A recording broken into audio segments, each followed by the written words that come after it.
a federal appeals court Tuesday declined to halt the military's practice of force-feeding Guantanamo Bay detainees on a hunger strike. But at the same time, the court said the door would be left open to legal efforts seeking to end the practice. This was all determined by a three-judge panel of the U.S. Court of Appeals in Washington, D.C.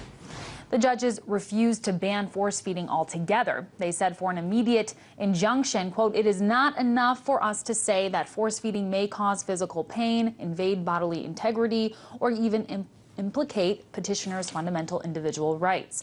The judges also said that they could not bar the doctors from following military orders in Guantanamo merely because they might be acting in violation of their medical ethics.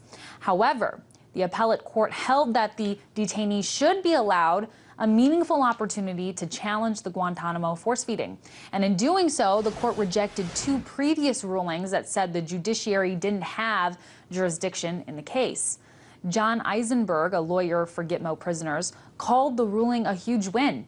In a statement to RT, Eisenberg said the ruling, quote, "establishes that the federal courts are authorized to oversee conditions of confinement at Guantanamo Bay and to prohibit abusive conditions and human rights violations there. The decision allows us to continue our challenge to the detainees force-feeding as unconstitutionally,